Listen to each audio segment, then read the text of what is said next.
I'm Don Carlton. This is May the 17th, 2001. I'm conducting an interview with William Tankersley for the Archive of American Television, and we're in Lorton, Virginia. Good afternoon, Mr. Tankersley. Start off with some background questions here. First of all, what was your name at birth? My name at birth, William Howard Tankersley. William Howard stolen from President Taft.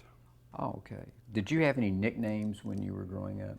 Oh, I probably did. I was a boy, I was called Billy, and gradually grew up enough that they called me Bill. But I was very skinny in those days, and called Slim. Basketball in Arizona in a commercial league, sports writer called me Treetop. 6'4" in those days happened to be very tall. In high school, it was terribly tall. There's nothing now. When and where were you born? I was born on a ranch at Tankersley, Texas, on my father's ranch on the banks of Spring Creek, on January 28th, 1918. Where did you grow up? Well, we left there and went to Fort Worth. I think I was about 4 years old. The family bought a place owned by a Frenchman named Pierre Bidot. It was less than a manoir, but it was very French and beautiful. And since then, I've wondered about what happened to Pierre Bidot, and then it became pretty obvious. The 18th Amendment came along, and Mr. Pierre Bidot, raising grapes for wine, obviously, and went out of business. What did your father do? What was his name and what did he do? His name was Richard Franklin Tankersley, Jr. He was a rancher all his life. Mm-hmm. And what was your mother's name? Annie, A-N-N-I-E, Roll, R-O-L-L. Mm-hmm. And what did she do?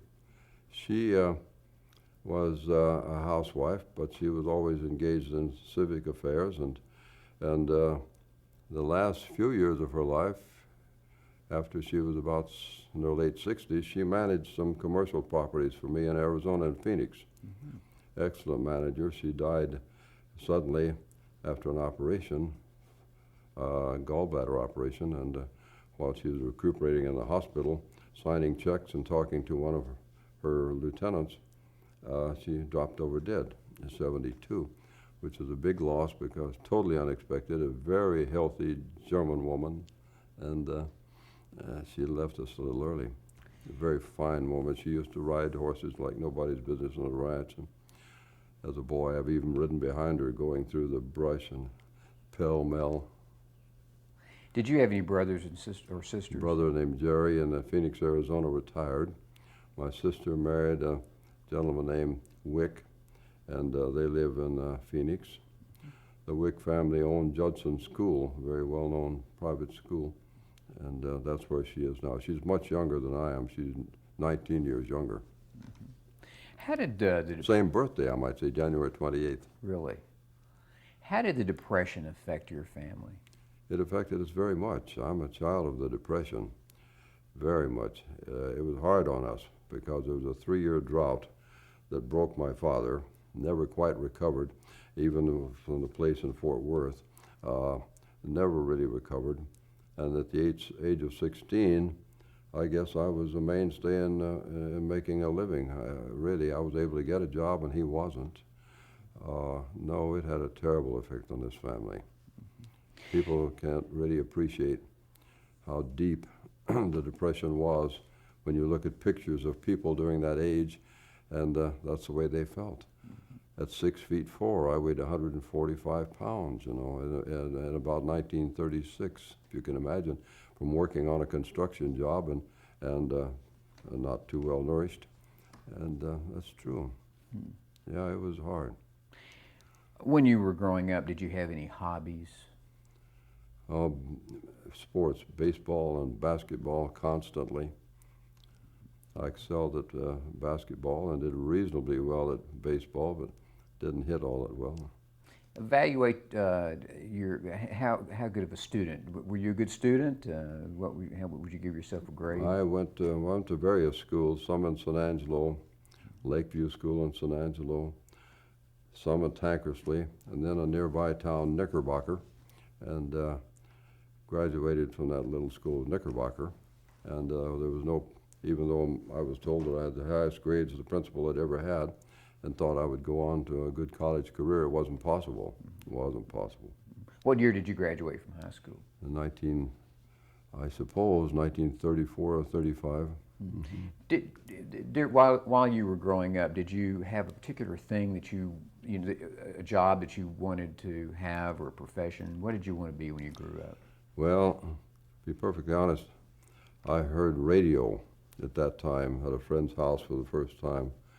Became terribly enamored of radio, but did nothing about it, but it was always in my mind. Other than that, it was just survival without any real goal, because goals were unattainable. And you didn't waste time dreaming when every day you hoped to bring in enough money to feed the family. Now, in 1937, you moved to Arizona. Is that correct? And 1937? 36, I guess, or 30. Sometime in the late 30s. Yeah. There. Why did you move to Arizona? Looking for a job, and I found a job at Miami Copper Company as an accounting clerk. I'd also taken a LaSalle University course in accounting by correspondence, and moved up to just a better job in the accounting office, and then eventually became assistant employment and claim agent. And company had about 2,500 people.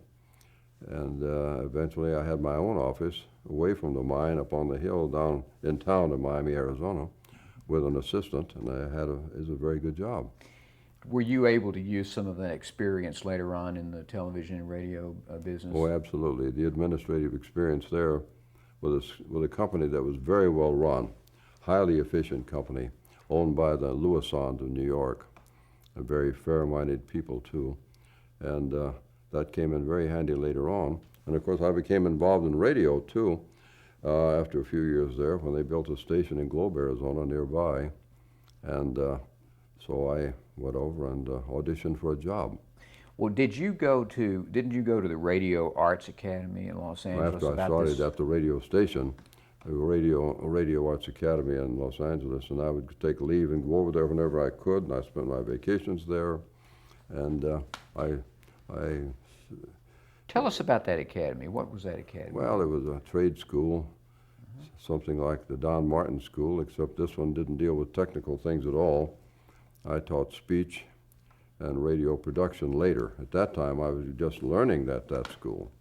And after I left there, after I left Globe, I had gotten to be a very good radio person.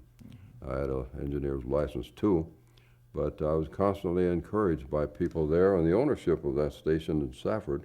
We had an NBC affiliation. I would also go to NBC in Hollywood every chance I got too.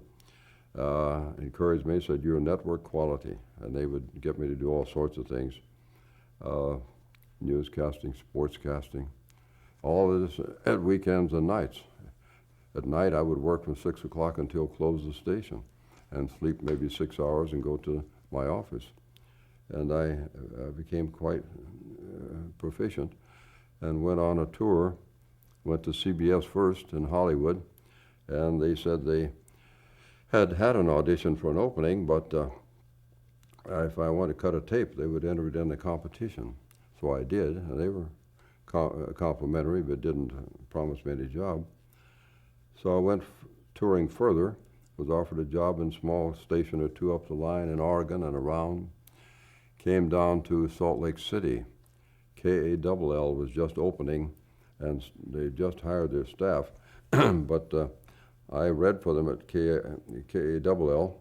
It happened that the manager and program director of KLO, a sister station in nearby Ogden, was reorganizing and wanted somebody to reorganize the operation, and they heard the audition and the background and wanted me to come in as chief announcer and production manager.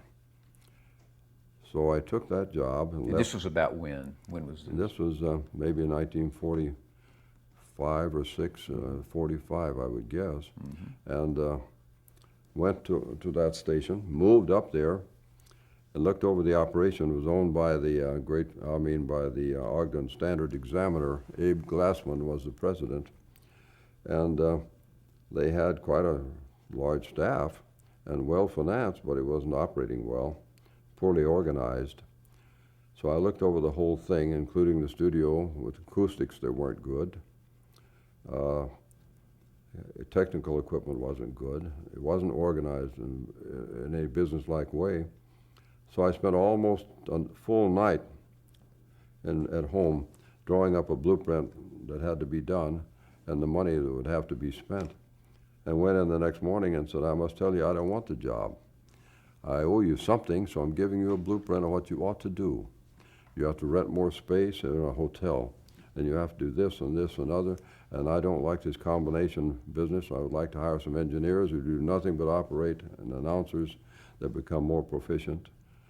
You have people running 25 remotes a week all over the place, and those people then are promised compensating time off, and I've looked over the schedule, and you're giving them about 3 times the amount you should. Why don't you pay them time and a half and do it in a business-like way? But I said, anyway, I owe you this, but I don't want to do it because you wouldn't spend the money and you wouldn't back me up. So I thank you, and I left. They said, don't run away, please. Wait out in the lobby. We want to chat. And 20 minutes later, they came out and said, would you come in again? Suppose we pay you more money, and suppose we tell you that we do have the money and the backing to do the things you want to do.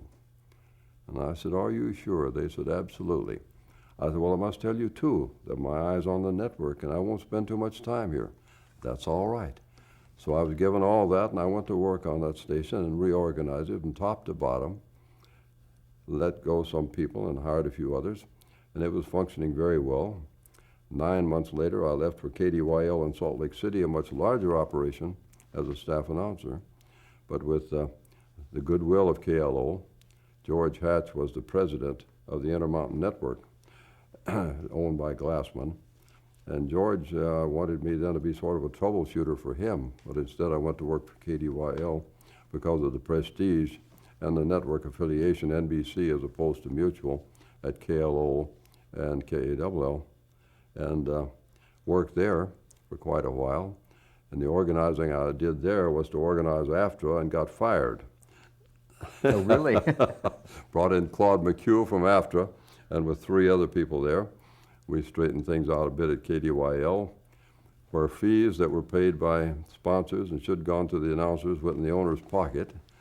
I did one cut-in on a soap opera and got a fee every day, supposedly, but it went in his pocket. We straightened those things out, too, but eventually they were able to manipulate a way of cutting the staff, so it couldn't be said that I was fired for that reason, because AFTRA would have been all over their back. And so then I moved to KAWL with George Hatch, and he sent me up to Great Falls, not Great Falls, he sent me to Idaho Falls to see about building a station, and I came back and said, you can't make it up there with a mutual affiliation when you have a CBS station and an NBC station already there, and the market won't allow it, so we didn't do that.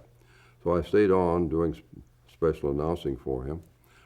And then he wanted me to go to Great Falls, Montana, because the Great Falls Tribune wanted to build a radio station, KMON, owned by the Wardens that owned the paper up there. So I went up as program director with an understanding again that I would do it for the summer, and that's all.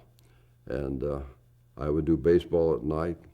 I would MC certain shows. I would write this material, and I assembled a quite good staff. I had my fingers on enough fellows, brought in a good staff, and did baseball at night. Let me ask you there, when you say you did baseball at night, what does that mean? I did baseball. When you say you did baseball at night, what does that mean? Baseball games, the announcer, the sportscaster at the ballpark. Oh, you went to the ball. And recreation at the studio, too. Okay, so you did do recreation? Oh, sure, yeah. Tell us about that a little bit. How did you do? How would recreation is interesting. It depends a lot on the Western Union man who's sending you the information. Some people give you virtually nothing. They give you the man up and he flies out and you don't know where, or a lot of others give you more, and but you have to fill in some things that may not be happening. You have to do something. But it was an interesting thing. I have seen people come upstairs to the radio station from bars when people would say, he's not at the ballpark, you know. The guy is up there. And they'd be amazed. One night, some money changed hands outside. You see, he's not out the ballpark. He's just there. And my wife, who worked keeping score in the booth, would sometimes get annoyed when I would stretch things. The inning, I might be 2 innings behind, and we could wrap up the game. And she would want to go home, and I would play games and have a few pick-off throws to first base. It didn't happen, a few other things, and get kicked on the shins. And sometimes you find the engineer's half asleep, and you have to tap on the window that a home run's coming up, you know. So he brings in the crowd noise. But it isn't terribly hard to do, and Ronnie Reagan made it quite a popular subject, as you know. Very interesting. Very interesting. Well, I interrupted you. You were saying you're talking about working in Montana, in Salt Lake City, and where did you go from Montana? Well, I left as promised in the fall. The last baseball game was played, so I called George Hatch in Salt Lake City and said, well, now I'm going out to Hollywood. He said, what do you have out there? I said, nothing. Well, you have something. He said, look, over at Twin Falls, that manager is going to leave, and I want you to manage Twin Falls on a permanent basis. He thought that would be so attractive. And it wasn't attractive at all. I said, I'm sticking with it, George. I'm going out there. And I did, and that was that. So you moved to Los Angeles, and then what did you do when you got to Los Angeles? Well, the first thing we did is to buy a home in Laurel Canyon from Carl Hoff, who conducted the Kay Kaiser Orchestra. And he was called, they were going to do their NBC show from New York, so Carl had to leave. And had a charming cottage up in Laurel Canyon on Lookout Mountain, just a few doors from Laurel Canyon itself, with Houdini's mansion was there, and all the neighbors were all movie people in that area. And this was a charming little place, trimmed in white, beautiful trees, and bought it for a very reasonable price. Then I went down to Radio Arts Academy and started teaching down there. I had attended University of Utah studying speech while I was up there, and while I was at Ogden and at KDYL and at KALL. And I had very good instructors there, and armed with good textbooks. I taught speech in a very technical way, plus having the experience. And the director of the school used to pay me quite a bit more than the others on the sly. That was a bare living. And then I did some freelance announcing around town. And I had one account for some automotive outfit that I had, and used some of my students to do those. And I don't know what else I did to make a living, but I was still applying for a job at the networks in different capacities. And I was offered a job as promotion manager at ABC by a guy named Norm Nelson, whom I later hired back in Washington too, and in New York. And the day before I was to take the job, the president of ABC came to the West Coast and cut the staff down and eliminated that job. So I started all over again. I wrote a sales presentation on myself with artwork, and my wife's a good artist. I would have her fill in the artwork. Instead of an application, I had a sales presentation, a rather thick one. And so then a similar job opened at CBS for the regional network, not the full network. And I won that one, and I was hired there and began work at CBS in April, I guess. What was your position? 1950. What was your position called? A manager of program promotion and merchandising. And of course, merchandising meant to promote the shows the best we could and try to get products promoted in stores, retail stores, and all that, which is a very hard thing to do. But I gained quite a reputation there, I must say, in a few months. I had lots of ideas. Now I had lots of money and talent all around me to use. I had all kinds of things put to work. And at the end of 9 months, I was offered 3 jobs. Head writer for the regional network out there. They had some pretty big shows, the Whistler and mystery shows and game shows. Assistant sales manager for the regional network. Then the 3rd job was director of network program operations for the whole network from out there. The third one was a much larger job. Wasn't as creative as being head writer, but I had that job, which involved a number of departments and, a couple of hundred people.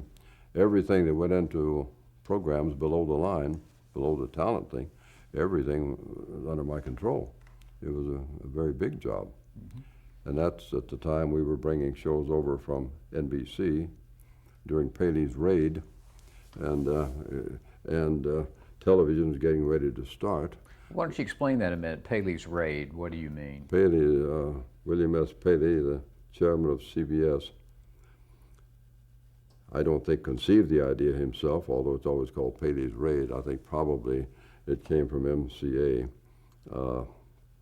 But anyway, the idea was to tell Jack Benny and Burns and Allen and Amos and Andy, the great Gildersleeve, Bob Hawke with his thanks to the Yanks and others, that if you were to incorporate your show, instead of taking a salary and paying up to 70% to the government, because the rate was very high in those post-war years, you would come off very well. We'll buy your show from you, and then we'll work out a deal to pay you through that company. And it worked. Amos and Andy came over first in the fall of '48, and when I was still at KMON, I got it off the wire service. And then the others fell in line, and by 1950, they were all over there, and CBS jumped into first place. Paley realized his goal of getting ahead of General Sarnoff at NBC, and we had all of these shows. I had to rent extra space. We couldn't accommodate them. We had 3 studios, Columbia's big ones. We had smaller studios, 3 audience studios. Studio A seated 1,050 people. Studio B and C about 350 each. And we had Lux Radio Theater just off Vine Street, Lux Radio Theater at that time. But we had to rent Ritz Theater on Hollywood Boulevard. We had to rent El Capitan, just for Edgar Bergen and Charlie McCarthy, really, just north of Hollywood Boulevard. And I rent space at 6000 Sunset for the Beulah show. Rented a studio from Don Lee Mutual for the Red Skelton show down south of Sunset. And we had shows scattered all over. And they're all live, and coordinating those shows was part of my responsibility too, on the air. Jack Benny was the one show that created problems in time. Jack had been given a lot of freedom at NBC, and sometimes he would simply run over, which is unheard of in networks. And the first week I had this job, a supervisor on duty, Tom Hanlon, who used to be a pretty big name in the radio out there, called me at that little red cottage and said, Jack Benny's show ran over, I don't know how much, 30 or 40 seconds. And of course we had lines running all over the place. You have Pac 1 up to the Pacific Coast, and Pac 2 down to San Diego. You had lines to Arizona. You had daylight lines. You had Chicago and New York. All of these things have to be coordinated with different shows being off schedule. And he said, what do I do? And I said, what do you suggest? You're not throwing that one on me. So we worked it out. But that happened a few times more until I got that straightened out, and Benny wasn't allowed to do that anymore. But Jack created a few problems because he was number one in radio. He's by far the biggest thing. Jack wanted special personnel. He wanted certain sound men. He had one engineer, George Foster, that he was in love with, and people couldn't understand why. And I knew why. I saw the show and saw that George Foster, unlike most engineers who are turning knobs and looking down, George Foster enjoyed the show and laughed, and Benny could see him. And they don't know what that means to a comedian. So he wouldn't go any place without Foster. And other people would want George Foster, and you'd have to deal with him. And his brother-in-law, Hickey Marks, produced the show, Mary Livingston's brother. And Hickey would threaten me that if he didn't get this, or one time he's going to Palm Springs and he wanted to take the manager of guest relations with him, Bar Sheets. And I said, you can't take away a department head, that's all there is to it. Well, he said, Jack is going to call Mr. Paley, and that was a threat he used often. And that day I said, well, Hickey, I've thought of something. This is an exercise we're going to have to go through. So have Jack call Mr. Paley, and Mr. Paley will call Frank Stanton, who will call somebody else, and I'll be told to give it to him, probably. So let's start. And the bluff worked. He didn't do it. Although he could have done it. Paley would have said, please give it to him. But you had to deal with those things with humor and with firmness and whatever else, ingenuity to get it to work. There were a lot of shows and all big names. Mm-hmm. Did you have the same kind of relationship with the Burns and Allen show, for example? Very little problem there. In radio, later in TV we did. George's brother Willie was kind of a nuisance, and you know, Willie was pretty mad at me, and once he came by my table at the Brown Derby, just livid, because we'd had a meeting and he and his people were screaming, and I told him, the network doesn't have to put up with this from you people. You think you're the only show? You're just like that, you know. I bid you goodbye. They were wild. They sent a lawyer to New York trying to get me fired. And Willie stopped by my table. I was having lunch with an agency man, still screaming, you had no business running out on us. I said, well, I did it because you finally told me that the report you had received from my editor, you threw in a wastebasket, and that you shouldn't do either. What about Amos and Andy? What was it like working with the radio Well, version? we had Gosden and Carell, the white Amos and Andys.